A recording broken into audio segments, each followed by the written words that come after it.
Hello everyone, my name is Zoe and today I'm going to be talking about if fast fashion is good or bad for the environment. Most of you know me as a shorts or a editor on YouTube, but for my 400 subscriber special, I will be doing a longer form video about fast fashion. I am really passionate about this topic and I will be talking a lot about it in this video, and I just hope you all enjoy. Let's stop wasting time, let's get right into the video. So let's start off with the definition of fast fashion. The definition is an inexpensive clothing produced rapidly by mass market retailers in response to the latest trends. Ding, ding, ding, we already have our first little red flag. These are little micro trends that people are only really following for about 6 months and then throwing away their clothes either due to the quality being bad or there's just not a desire for that type of clothing anymore. And I do realize that trends do come back around, but these pieces are such bad quality from retailers like Shein and Temu, Zara, H&M, Forever 21 that they rip before the trend even comes back around in the cycle. Let's jump back to these retailers that are selling these fast fashion. Now, I was saying Shein, Temu, H&M, Zara, Forever 21, we all know that these brands are not good for the environment and are big pushers of fast fashion. But the one brand that really surprised me and was brought to my attention in the documentary Brandy Hellville, The Cult of Fast Fashion, is, you guessed it, the brand Brandy Melville. If you want more of an in-depth look at fast fashion and how it's affecting the global impact, please go check out that film. It is a very well done documentary, but if you want more of a chill, laid back version that says the same things but kind of like in the Spark Notes, you're in the right place. So when you think of Brandy Melville, what do you think of? Me personally, I think of tall, blonde, white, blue-eyed girls who are this almost goddess like figure in our minds. I also think of one size fits, quote unquote, most. Me personally, I am not part of that most.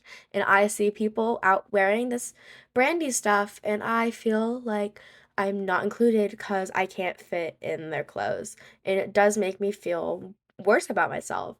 And I don't think a brand like this should still be as thriving as it is with this uninclusive size thing, especially with what this generation is pushing on size inclusivity, gender inclusivity, just inclusivity in general, that like they haven't caught up and they haven't been canceled yet. Do not get me wrong, I think their clothes are absolutely adorable and I totally would wear them if I could fit in their clothes.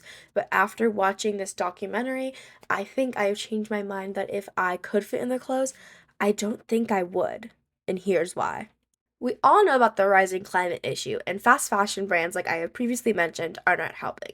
The documentary highlighted one of the centers where they dump all of the clothes that America and Britain and all these places around the world don't want, and they show what they do with them, and it is truly sad.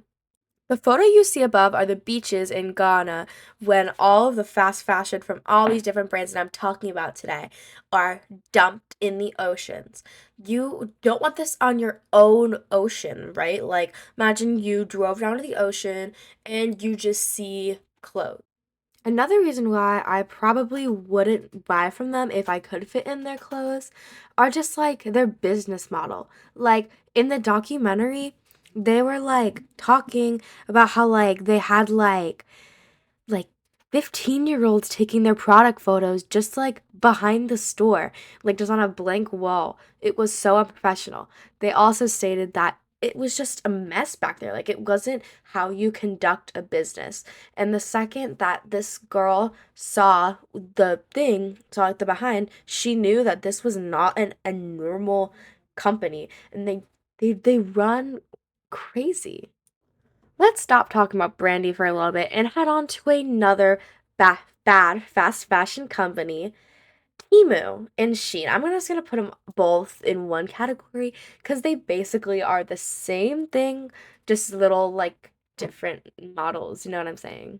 So, from my understanding, the who came first was Shein. That's like the first one I remember hearing about, but Temu might have come an earlier time, just didn't get the media popularity that Shein did at the same time, if you know what I'm saying. Shein is kind of more geared towards like clothes and stuff and more accessories. Like if you see on the website, which I have playing above right here, if I'm just like looking through all the categories, it's a lot of clothes and stuff. And yeah, and then if we look at Temu, which I have now, it's more just like weird little gadgets that are there. Like they aren't really like a complete category. They're just like kind of weird gadgets that you might want or need in your house that you like. I don't know, they're kind of just randomer things than Shein. Being random, like, isn't the problem. It's just like using people and children to make your clothes and your products. Like, these aren't high quality products, guys. Like, I know, like, God, you guys, do you remember when Shein sent out influencers to like their like innovation studio in China and that they didn't send them to the actual like workshops? I remember that. That was so funny. Like everyone, Sheen was like under so much scrutiny. I remember watching so many different videos about it. Anyway, I'm off topic.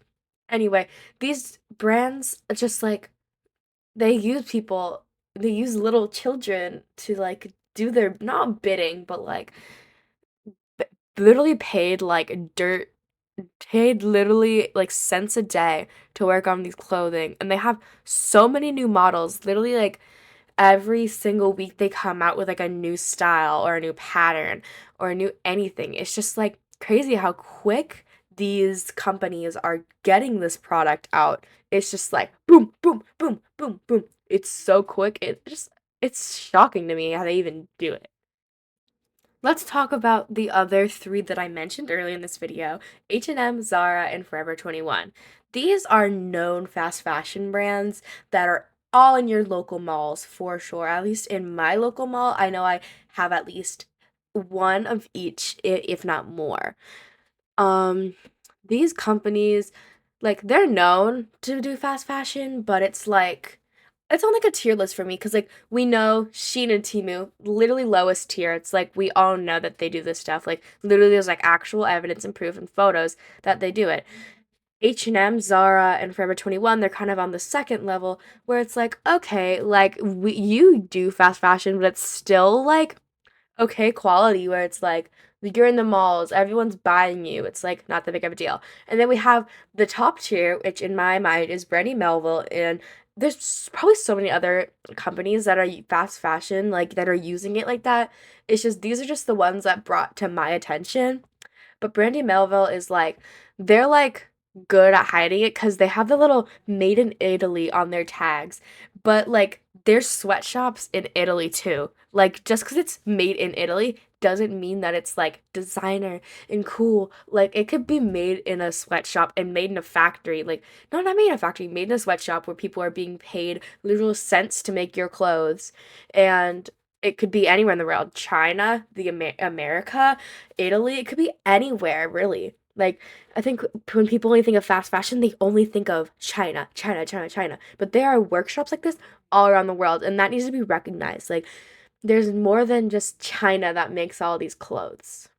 Anyway, sorry guys, I keep going on tangents in this video. Anyway, if you look at the websites of Zara, H&M, and Forever 21, they are more like disguised. Like with Shein and Temu, like I showed previously, it is so easy to detect it's all flashy, flashy, flashy, flashy. But especially, I was looking at Zara's website. It's literally like if you scroll it, like it's another card. If you scroll, it's another card. And you keep scrolling and scrolling, scrolling. It's actually a very well designed website. I will give that to them. But then if you look at H&M's, it's very like clean and like proper. It's very like it's not flashy. Forever 21's is definitely more flashy, but it's still like more composed than Shein and Temu's. Like it's not like in your face, in your face, in your face, in your face. Like Shein and Temu's are. It's kind of more just like it's like in the middle of H&M and like Temu. It's like right there. It's like on the border. Like if I put it on a tier list, like this is how it would be. So I put this is on like the scale of how like good their website is disguised. Like I put Brandy Melville as S because it's literally just like product photos, and then A is art. It's just a I'm just like very captivated by like the design choice. Like it's just very well designed all around website. And then I put it went down H&M, for 21, and then Shein and Team at the bottom because it's so obvious that it's like flash, flash in your face, in your flash. Like I feel like if it's like an in your face boom boom boom website, it's really easy to detect if it's like sketchy or like not using ethical practices, but like it's like it goes down. Like I feel like all these websites, like, they're good designs, like it gets the product in your face, but like Shein and Team is probably the worst way of doing it. It's just like overwhelm, overwhelm, overwhelm, overwhelm. It's just like too much for the brain to like handle almost. Like I like got like a headache just looking at the website. Like it was like crazy. In conclusion, I know it's really hard to just avoid fast fashion altogether. Like that is how most every brand nowadays in this world operates. Like there's always a little something that's not super ethical. And I know that there are websites that praise and praise, I mean, praise and praise and praise for using all of these different good like green tactics. It's almost like greenwashing. Like I'm not going to get into that topic, and if you do want to see greenwashing, I can totally do some research on that and make a longer video if you guys enjoy my longer videos. I love making them. They are so fun. Anyway, so it's like kind of almost like greenwashing where they're like green, green, green, we're so good for the birth, blah blah blah blah blah, but there's probably like something going on that's not super, like it's kind of a little iffy, but like there are ways, like, there's no way that you can fully avoid it just buying from the brand, but you can always do the better option, which my one of my favorite options is thrifting. There are online websites like Depop and ThredUp that I can link in the description, and there's also just your local thrift store. I personally find that the local ones are better because you can find total hidden gems on there that you would never find on the website. Like I found such cute sweaters there, just like because it's like all like old lady sweaters, and that's just like my style. I like that kind of like thing. But definitely like look into like thrift stores. Even just Goodwills and Salvation Armies are always good. Even though like it is to like a bigger corporation, they aren't making it, like they're just being donated to. Like I feel like Salvation Army is always like my go-to. I love it there. It's like, don't worry guys, it's a little like weird when you first start getting into it, but once you really like get into it, you're like, "Oh yeah, this is actually so fun." Like you find such good stuff in the thrift stores. I would just like to thank everybody who got me to 400 subscribers. I've been doing this for like 4 years now, and I just started picking up, and I'm just so grateful of everybody who's been subscribed since the beginning and who's followed me to this path. I just hope that we can keep growing and growing and growing and growing and just stay on this track for a very long time. Again, thank you so much for watching. Make sure to like and subscribe, comment down below. I have all the links that I mentioned and I used in the description of this video, so if you want to develop your own opinion and research more, totally put that in the description. But if you watched all the way through, put a little red heart emoji so I know you are from this part of the video, and I'll see you guys in the next one. If you guys like these longer videos, I'll totally make another one. Alright, bye. See you later.